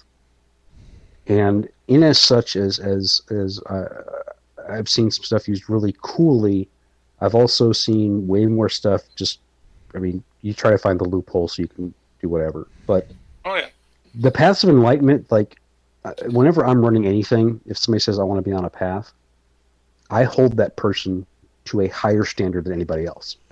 As you should. Yes. Right. As should be. But I'm apparently in the minority amongst other storytellers who kind of use it as the path. That doesn't matter which one it is, but you might as well just call it all the path of do whatever the fuck I want. And I'm serious. I'm being honest, man. I mean, no, I get you. I'm just cackling. Sorry. And it's like on one end, it's like, and then you've got, like I said, I've got experience with running, LARPs and stuff like that. I mean, that's eventually what happened with it. It was like, okay, we're not going to do the personal horror thing anymore. We're going to be superheroes with fangs, and then it just kind of. And that's kind of what happened. And but from my opinion, I mean, Masquerade did what it did really, really well. And it paved the way for these kind of games to be able to be made. It paved the way for not only that, but like a more adult gaming environment where it became more accessible and cooler for people to actually, a lot of people that I knew that started playing Vampire branched off to play D&D, branched off to join the board gaming group in town, or they didn't like it and just left, and that's all cool. But the thing is that if this game was never made, I can guarantee you I would still be sitting at the top floor of a damn model shop playing, as with every other pizza stained t-shirt wearing guy. And it would have never, gaming would not be what it is today. It just wouldn't. Well, I mean, I have seen more superhero with fangs in humanity games though than paths show, and humanity-based games than path-based games. My personal experience, I've seen a lot more turmoil, angst, personal horror in people trying to follow paths of enlightenment than I have with people who sit there and go, well, I'll probably make the conscience roll, so I don't really care what my humanity's at anyway. It could be just like different play styles, but I just myself, and I do know lots of people that I wouldn't suggest play paths because I don't think they're ready for that level. I totally support the idea of holding those people to a higher standard, but I don't think avoiding Paths of Enlightenment removes the superhero with fangs factor at all. I'm not even saying it did. Okay. You know, that wasn't my point of that. Was just that the paths started off as one thing and became another. One thing I gotta speak to what you said there, Jake, that Yeah. I really appreciate you mentioning is that it's the inner turmoil. One thing that is fun about the Paths of Enlightenment is it can be a role-playing choice where you are building up. If you do it according to the rules, you start at Humanity 3, and then you shift over to Path 1 or 2. Yeah, And you go plus or minus after that point. Yeah. And it can be a role-playing exercise to go up your ladder Yeah. in the path. Yeah. And I've often loved that because, quite frankly, it's fun. You get to create new philosophies, you get to catch things, and it becomes a thing where the ST has a lot more fun giving you moral turmoil. And that's actually one thing that I will say that often is missing, which is, okay, you're a vampire, you have humanity. Where is your turmoil? Where are the hard choices? Because in a lot of cases, okay, so you're up against a Sabbat. Well, I can just murder the hell out of them. Yeah, well, that's the way they go. And Okay. one thing I like to bring up is occasionally I feel that one thing that Masquerade needed was almost a sanity system of, okay, yeah, sure, you can go out and what you're doing isn't technically a humanity violation, but that's going to traumatize you. You'd think, yeah, right?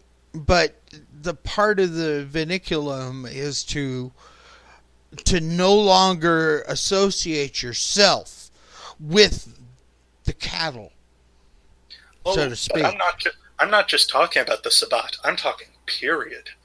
Yeah. If you follow humanity, and okay, let's say you have your Tremere Archon.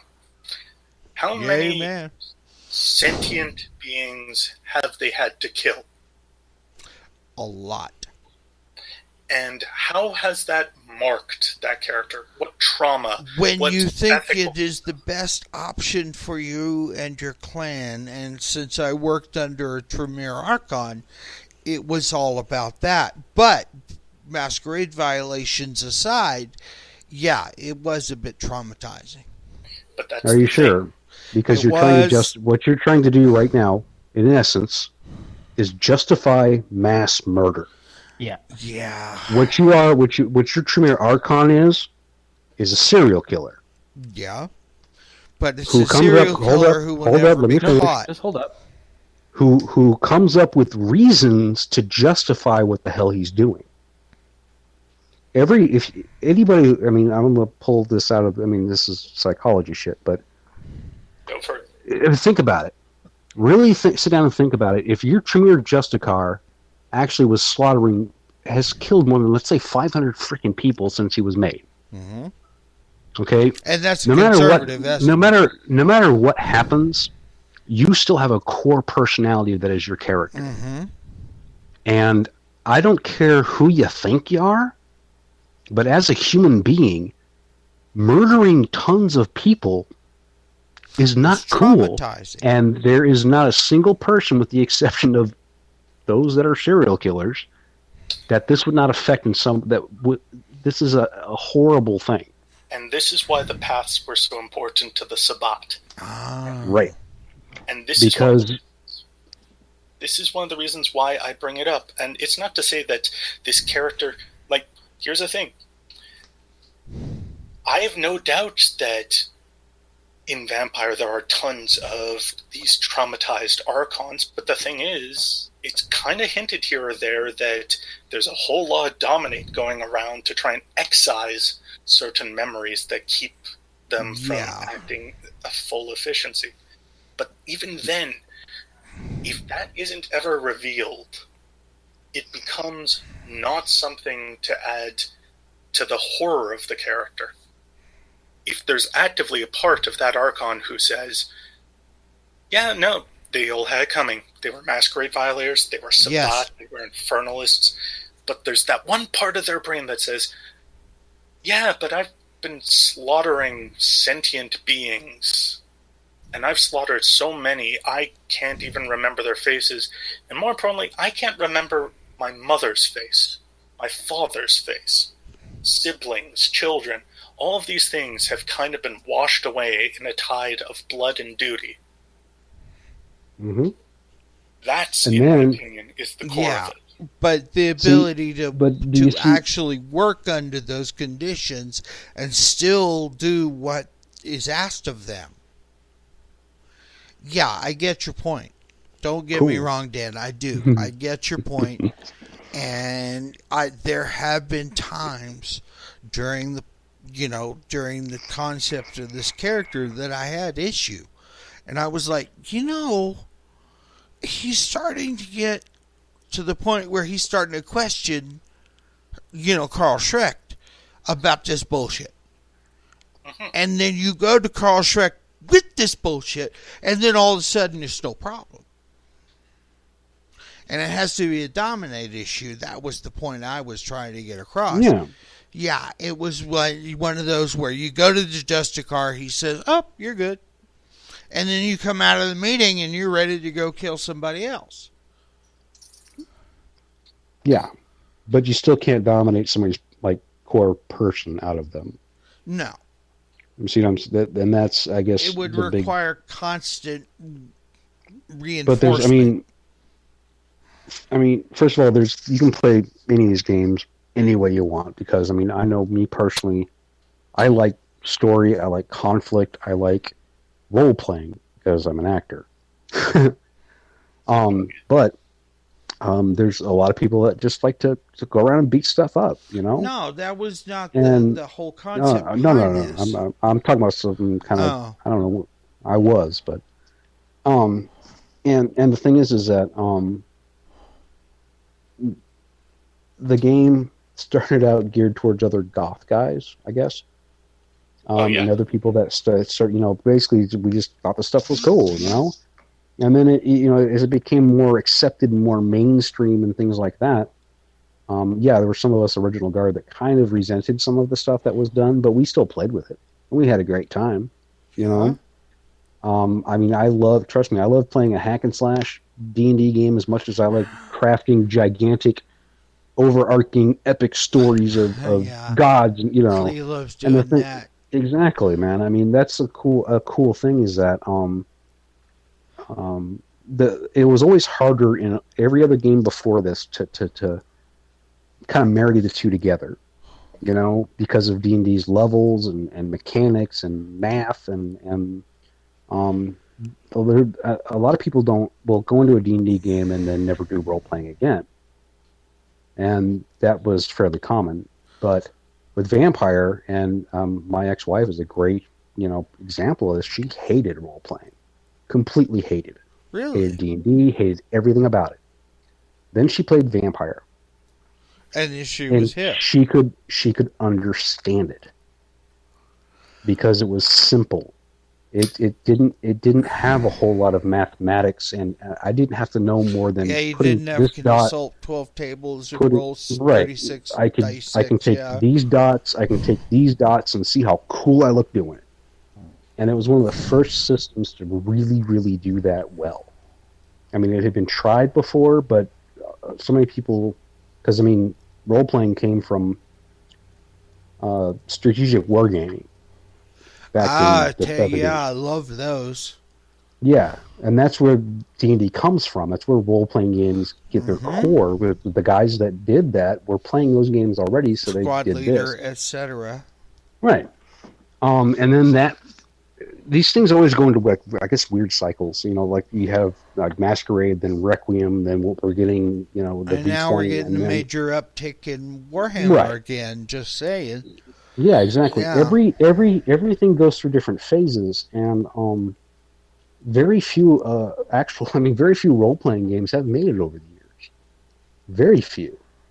And there's really two that stand out that are probably always going to be around, and that's Dungeons and Dragons and Vampire. Yeah. Those are the two games. I mention it in Guild all the time, and people know Vampire, but they've never played Vampire, and they like the concept, but they've never actually tried.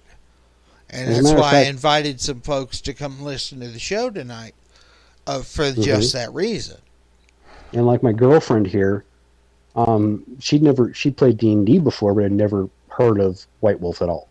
Really? And she was hanging out that night. We were doing one of the maid shows. Oh. And she's like, "This is really cool." Yeah. Like, but she really wanted to do it. I'm like, "All right." And then, I introduced her to Vampire here not too long ago, and I've got a bunch of people that are gung-ho about it. I got some people that I act with, that are really interested in the people I do improv with that like to marry. Which is why I asked what I asked earlier, just saying. Well, honestly, it's a lot. Role-playing, it requires a different skill set. Also, a lot of it's... Go ahead, Dan. The thing is, Vampire has at its core three things that I think most people can really understand fundamentally. Loss, pathos, and struggle. Mm-hmm. And it's a lot easier to get grips on those things than it can to, say, I don't know, put yourself in the mindset of a gnomish wizard who has to deal with orcs on a regular basis. Right? I understand that. That's perfect. That's a really good analogy for this. And the thing is, it's that pathos that I often find role players get into. It's the fact that, okay, you have to empathize with your character, and you don't always have to like what your character does. That's what I was trying to get to earlier. Dear God, I hope you usually don't like what your character does. That was the thing about being a Tremere Archon. It was more about doing what I was told, and having not to have to explain it to the people that I was dealing with. And it was such a tragic situation, especially for the kindred who were close to whatever kindred I had to put down. And then I'd go back to the Justicar and I'd go, "Look, dude, this is really fucking me over, man. How do I deal with this?" Dominate. And then I'd go back and do my job. But it would only be until I finished that job, and then I'd come back and go, "Dude, what is going on?" Dominate. Another one of the things that I guess is a really core difference has to do with that power problem I always had.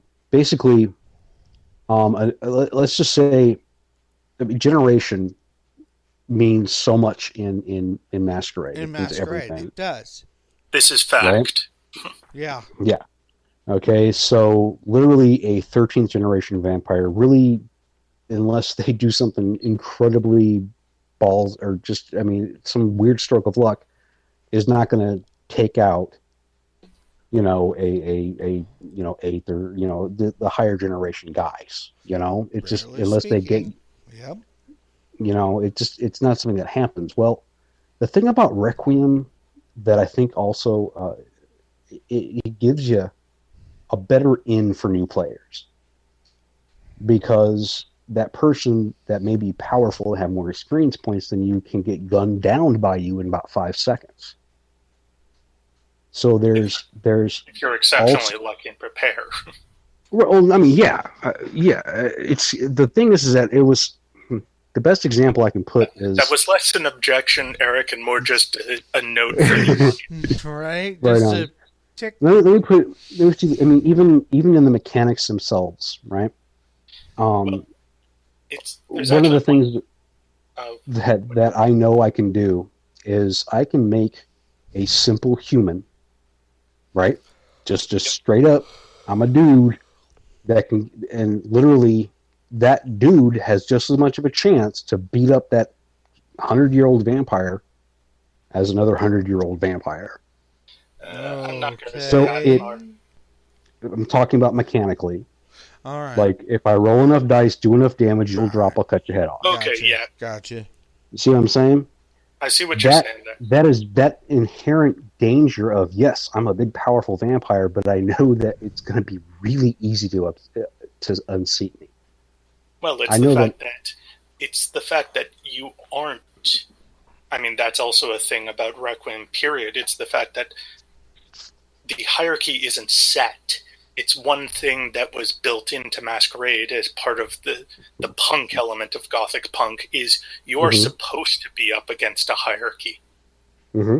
Oh, yeah. Whereas Requiem, it's Gothic horror, and we're back to that decay. It's the fact that an elder gets so old that they can only drink kindred vitae, and when you're at that point, you have two choices. You have to either find a way of dealing with all the blood bonding you're doing and all the tactics and, your childer and your legacy.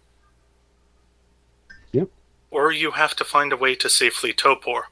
And you can still be diablerized. You can still be killed. All these things are still out there, but it's the fact that it's inevitable. You cannot stay at the top forever. Yeah.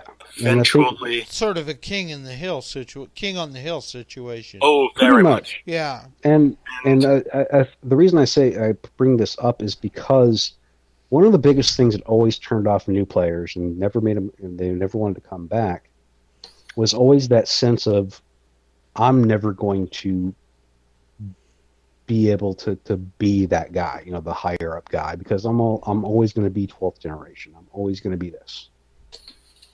And there were certain, the club I was in did that a lot. It was, you had the people at the top, you had the people at the bottom, and that was just the way it was going to be, and people would just leave after a while. And then, that kind of, even though a lot of that was gotten rid of in Requiem, I think that there were a lot of people I knew that were so used to being gods, more or less, that when they started playing Requiem and they got ganked for doing something that their normal god self would do, dumb. Right? Seriously, those guys. I'm serious. Those guys threw a bigger fit when they get than the new guy. You're right. Oh, yeah. Okay. You see what I'm because, saying? as we've mentioned prior to now, is that people tend to get emotionally invested in their characters, especially the longer the character lasts. Right. And, it was another reason I thought Requiem needed to happen and Gehenna needed to happen. That's my opinion on that one. But even with I really want to see what they're doing right now, with the new edition. But that was one of the biggest, I guess, things that always was able to attract more people to White Wolf. I actually attracted more people to White Wolf from the New World of Darkness than the old. Really? Yeah. How come? Because mostly, honestly, it's not only the way it's presented, but the way it's very simple to understand. And they did learn something over the 10 years or so. Yes, and you can also see it if you look at the evolution of each different game that ended up coming out. You can see where they learned this mistake, and eventually they got, well, we've made a whole bunch of fucking mistakes. Yeah. So let's end the world. Let's end the world and start fresh. Shit, dude, stop! No, you're killing me. Okay, Dude, here's my end of the night question, and I want to just we're at like 10 minutes until, and you know how these conversations go. We turn a tangent, but okay, now that The Walking Dead is back on the air, oh Christ, how is it that a kindred would survive that kind of situation? Have you heard that before, Dan? Oh, I've heard this concept before. Actually, okay. It's really fascinating because there's a Chronicles of Darkness book called Mirror that actually explored that aspect. And to be perfectly honest, I'd apply the classic Ventru solution or the classic Gangrel solution. Sleep. All right, sleep through it until it's over with. Yeah, Pretty Now, much. torpor is all that awesome, but what if Seriously. you can't? And some of the younger gen can't just drop into torpor anytime they feel like it. Well, Anything above 7th generation is not going to be able to do that. Well, Right. sucks to be them. Yeah. And the other thing is, it's a pragmatic address because consider the alternative. The alternative is you have to drop the Masquerade. At use this all your point, powers. Masquerade don't mean shit. Well, what I mean by that is you need to be active enough that they know you are a super powerful protector, and that means you need to actually have a herd that know that you're the wolf. Yeah. Mhm. There's a web comic about vampires protecting humanity in a zombie apocalypse. Really? What's it called? I can't remember what it's called. Then don't even bring I'll it up. Well, you know what? Give me a few minutes. I will find it. Go Its look name. it up, dude. But it's the basic idea is that obviously the vampires don't want all the humans to turn into zombies. No, they because can't they eat lose zombies, their food right? supply. Yeah. Yeah, But if here's there's one other thing that got brought up. Just saying. Called Hold Last on. Blood. Yeah, you look that up, dude. Yep. Hold on, I'm getting the chat to reload. Towards the end of the night, chat starts hanging up a little bit. Shit. In the removal of you can get it as a generation, graphic novel now, no, too. that's not it. Shit. Every was time I actually try gonna to say- scoot it up, it freaks out. The developer said he liked the idea of Predator's taint, but he thought the execution wasn't what he was aiming for. That was the point I was trying to. Reiterate. Yeah, no, it was from Into the Wilderness. He came in late, and I'd kind of like to get that answered, but shit. I thought we did. I think Eric and I agreed, yes, that's the case. Though I will say in defense, and this was actually a point I wanted to make earlier, Requiem made the Beast a storyteller tool. So much more so than in Masquerade. More Because so than, say, Wraith? Yes. Actually, it's Mhm. about on par. Because Well- Okay. you can use the Beast to tempt your vampire. You can force your vampire to give in. You can force them to do those willpower tests. Very much like the Over. Shadow, yeah. Over and over and over until they break. But that's Or the you just get tired of them, or you get tired of them making the roll. Which is hinted at if you have low humanity or you're on a path, but they didn't really follow through with anything concrete to help a storyteller do it. It was kind of left to the player. Yeah. But yeah, Requiem definitely has a lot more of an edge there on that. Okay. You know, I'm going to be honest. I've learned a lot about the Chronicles, which is technically New World of Darkness. Let's just say it like that. And some of it seems fun to me. I could do that. But I'm an old world guy. I mean, I started playing Vampire before Vampire was cool. You see, and it also, I guess, comes back to a very interesting thing that is really relevant lately. Has to do with member berries, which is what I call them now. member berries. Remember Star Wars? Yeah, I remember. You remember it? Yeah, I remember. Everybody loves the version of whatever they were when they first started playing. Everybody loves it. Yeah. You know? Yeah. I love Masquerade as much as I love Requiem. Yeah. I really do. I love I don't love everything the White Wolf produces, but a good majority of it. Yeah, a majority of it. I'm still easing my way into Chronicles, but I'm okay with it. But I mean, I guess one thing I learned a long time ago, especially when it comes to games, is that if I would like a game to stick around, I gotta get an open mind. You got to play it too, Right. because and if you don't 9 play a times out of game, 10 I it do it. doesn't stick around.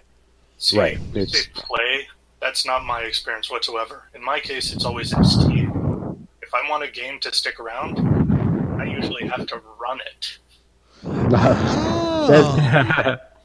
That's a different point altogether. But yes, you're absolutely right on that one. Let me have my bitterness, Eric. It's one of the few I've got left. Yeah. By the way, did you know that in D&D, just as a side note, they're re-releasing some shit for Ravenloft? Yes, actually.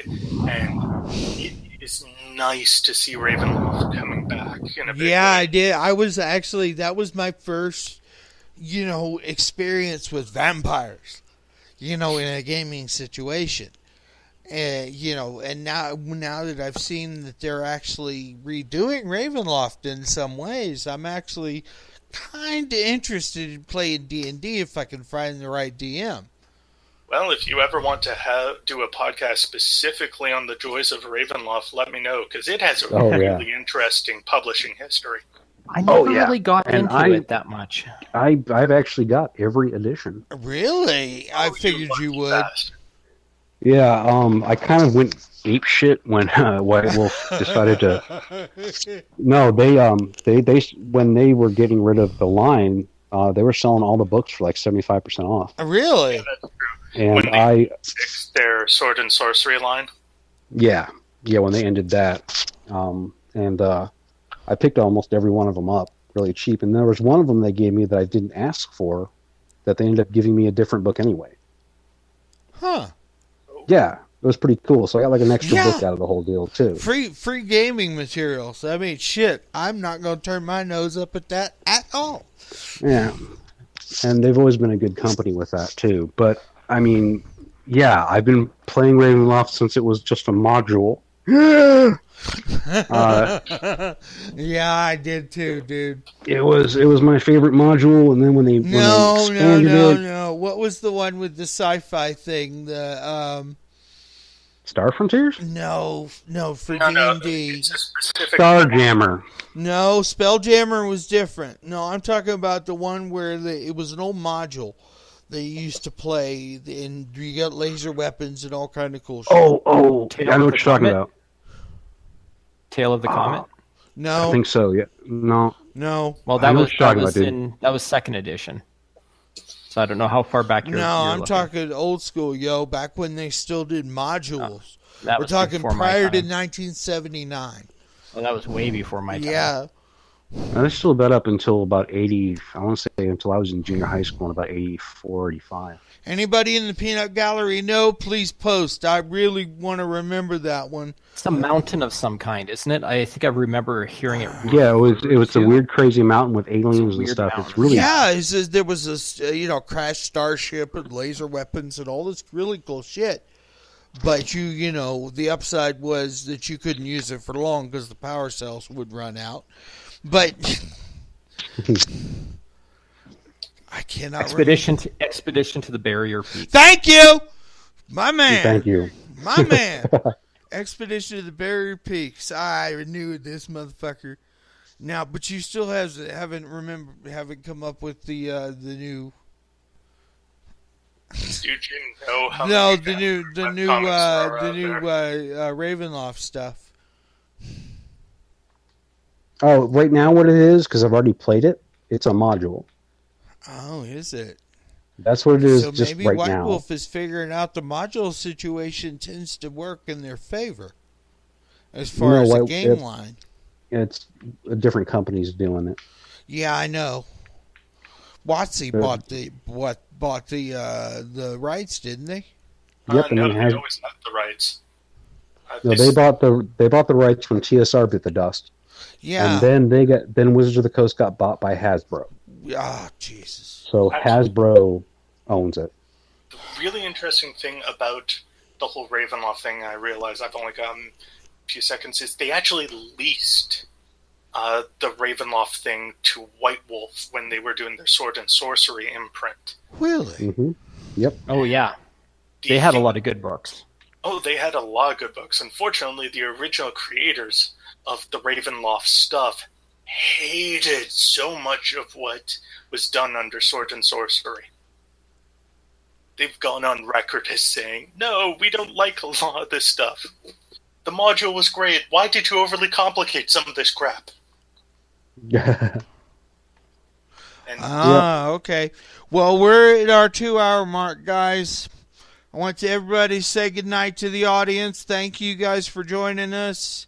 Good night Give us to the a thumbs audience. up, etc. Good night, audience. Nice to see you again. Absolutely. FB Folded and of course all the other wonderful folks. You know, New Wave. Love her. She's awesome. She has some really good questions too. I think she's great. So we'll be back in 2 weeks. I have no idea what the show's going to be on. We'll figure that out between now and then. So everybody say good night. Good night. Good night.